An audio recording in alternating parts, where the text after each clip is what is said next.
আসসালামু আলাইকুম। আপনাদের সবাইকে আরও একবার আমন্ত্রণ জানাচ্ছি আমার আজকের ভিডিওতে। আশা করছি সবাই অনেক ভালো আছেন। আর আজকের ভিডিওটা আমার কিছু প্রিয় ভিউয়ার্সদের অনুরোধে করেছি। আমি যে পেপারের কাজগুলো করি, এই কাজগুলোর জন্য যে পাইপটা আমি ব্যবহার করি, সেটা আমি পেপার দিয়ে কিভাবে বানাই, আমার সেই প্রিয় আপুরা সেটাই দেখতে চেয়েছেন। আর সেজন্য আমি এই ভিডিওটা একেবারে আলাদা করেই করেছি। সামনে আমি এই পেপার পাইপ দিয়ে আরও কিছু কাজ করব, তাই এই ভিডিওটা আশা করছি আপনাদের কাজে লাগবে। শুরুতেই দেখিয়ে দিচ্ছি আমি পেপারটা কিভাবে কাটি। পেপারের সাইডে দেখবেন এরকম সাদা কিছু লাইন আছে। আপনারা যদি পেপারের সাইড থেকে 3 থেকে 4 ইঞ্চি অংশ কেটে নেন, তাহলে দেখবেন যে সেই পেপারের বা পাইপের মধ্যে কোনো ধরনের কালার আসবে না। সেটা আমি যখন মোড়াবো তখন আপনাদেরকে দেখিয়ে দিব। আর আপনারা যদি কাজ করার পর এই পুরোটা জিনিসের উপরে যে কোনো ডিপ কালার অ্যাপ্লাই করেন, সেই ক্ষেত্রে কিন্তু কার সাইড নেওয়ার প্রয়োজন নেই, পুরোটা পেপারকে আপনারা কেটে নিতে পারবেন। আর পেপার পাইপের জন্য আমি মোটামুটি 3.5 থেকে 4 ইঞ্চি চড়া করে পেপার কেটে নিচ্ছি। এর থেকে পাতলা করতে যাবেন না, আবার এর থেকে মোটাও করতে যাবেন না, তাহলে পেপার পাইপ শক্ত হলে কিন্তু ফেটে যাবে। মানে এই কাজগুলো যেহেতু মুড়িয়ে করতে হয়, মোড়ানোর সময় পাইপগুলো ফেটে যাবে। আমি এখানে একটু দেখিয়ে দিচ্ছি, এখানে একটা পাইপ একটু চিকন, একটা পাইপ একটু মোটা। সেটা কেন হয়েছে এখন সেটা দেখিয়ে দিচ্ছি। আমি কিন্তু একই পেপার দিয়ে দুটো পাইপ বানিয়েছি, একটা একটু ছোটও হয়েছে, সেটাও আপনারা দেখেছেন, তবে সেই পাইপটা বেশ খানিকটা মোটা হয়েছে।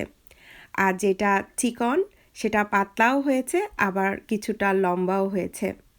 তো তার কারণটা হচ্ছে এই যে আমি কাঠিটা পেপারের ঠিক কোনায় ধরেছি আড়াআড়ি করে, আবার একটা একটু উপর করে ধরছি, মানে একটা কোনাকুনি একটা একটু সোজা করে যেটা করবেন সেটা কিন্তু লম্বা হবে, আর যেটা আড়াআড়ি করে করবেন সেটা একটু মোটা এবং ছোট হবে। তো আপনারা এখানে একটা জিনিস একটু খেয়াল করুন, আমি যে বলেছি সাদা অংশগুলো কেটে নিলে আপনারা কিভাবে পেপারটা মোড়াবেন সেটা একটু দেখিয়ে দিচ্ছি।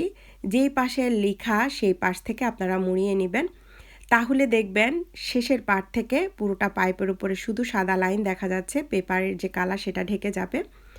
আর এই যে এখন হচ্ছে আসল টেকনিক, আপনারা কোণা থেকে মুড়িয়ে আনার পর একটু খেয়াল করুন, আমি সামনের যে হাতটা রেখেছি সেই হাতটার উপরে কিন্তু পেছনের হাতটার কাঠিটা মানে সামনের দিকে চেপে ধরছি। এই যে দেখুন, চেপে ধরে আমি কাজ করছি, এবং এখন কিন্তু আমার আর সামনের দিকের ভিতরে কাঠি নেই, তারপর আমি হাত দিয়ে চেপে ধরে কাজটা করছি। এই জায়গাটা একটু টেকনিক্যালি করতে হবে এবং এই কাজটা আপনাকে একটু শিখতে হবে।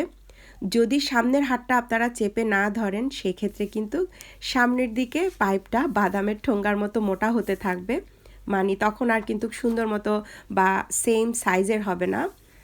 আর সেই পেপারের পাইপগুলো দিয়ে কাজ করতেও কিন্তু সমস্যা হয়, তাই এই পেপারের পাইপটা কিন্তু খুব ভালোভাবেই বানাতে হবে। আমি এখানে আপনাদেরকে আরেকটু ক্লিয়ার করে দেখিয়ে দিচ্ছি। এই যে আমি একটা হাত পিছনে নিয়েছি, মানে ডান হাত দিয়ে আমি কাঠিটাকে ঘোরাচ্ছি এবং বাম হাতটা আমি সামনে রেখেছি। তো এখানে আমি আপনাদেরকে দেখাই, বাম হাতটা যদি আমি লুজ করে দেই, দেখুন লুজ করে দিলে সামনের দিকে কিন্তু মোটা হয়ে যাচ্ছে।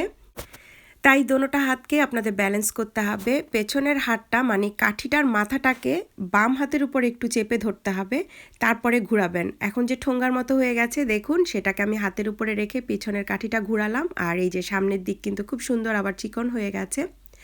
আর এই কাজটা আমার সাধ্য মতো আমি আপনাদেরকে বুঝিয়ে বলেছি, তারপর আপনাদের বুঝতে একটু কষ্ট হবে, সেই ক্ষেত্রে আপনাদেরকে এই জিনিসটা বারবার বানাতে হবে। দেখবেন যে একটা সময় কিন্তু আপনারা ওইটা পেরে গেছেন খুব সুন্দরভাবে।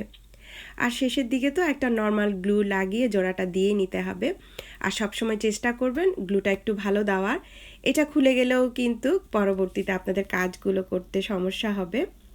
যারা আমার আজকের ভিডিওতে নতুন তাদের জন্য বলছি, আমি অলরেডি পেপার দিয়ে বানানো এই স্টিকগুলো দিয়ে অনেকগুলো প্লান্ট পট তৈরি করেছি, ওয়াল আর্ট তৈরি করেছি। সামনেও ইনশাল্লাহ ইচ্ছা আছে আপনাদের সাথে বেশ কিছু প্লান্ট পট এবং ওয়াল আর্ট তৈরি করার। সেই সাথে বিভিন্ন সাইজের যে পট আছে সেটাও আপনাদেরকে তৈরি করে দেখাবো। তাছাড়া এই স্টিকগুলো দিয়ে কিন্তু আপনারা বড় বড় ভাজের স্টিকও তৈরি করতে পারবেন। সেই আইডিয়াগুলো আস্তে আস্তে আমি আপনাদের সাথে শেয়ার করব। এতক্ষণ আপনারা যে প্লান্ট পটগুলো দেখেছেন, এগুলোর টিউটোরিয়াল অলরেডি আমার চ্যানেলে দেওয়া আছে, আমি চেষ্টা করব ডেসক্রিপশন বক্সের লিঙ্কগুলো দিয়ে দেওয়ার, চাইলে আপনারা সেখান থেকেও দেখে নিতে পারবেন। আর এই ধরনের প্লান্ট পটগুলো কিন্তু একদম ইউনিক। আমরা যারা গাছ দিয়ে ঘর সাজাতে পছন্দ করি কিংবা গাছ দিয়ে ঘরের স্পেশাল কোনো জায়গা আমরা সাজাতে পছন্দ করি, তারা চাইলে কিন্তু এই ধরনের দু একটা প্লান্ট পট নিজেরাই তৈরি করে নিতে পারবেন। আর সেগুলো দিয়ে আপনারা আপনাদের পছন্দের জায়গা কিন্তু নিজেদের মতো করেই সাজাতে পারবেন। সেই ক্ষেত্রে আপনার ঘরের সাজসজ্জাও হবে একেবারে ভিন্ন রকম, আর খরচ তো হবেই না। ইনশাল্লাহ খুব শীঘ্রই আপনাদের সাথে এই স্টিকগুলো দিয়ে আরও ভিন্ন ধরনের কিছু টিউটোরিয়াল নিয়ে হাজির হব।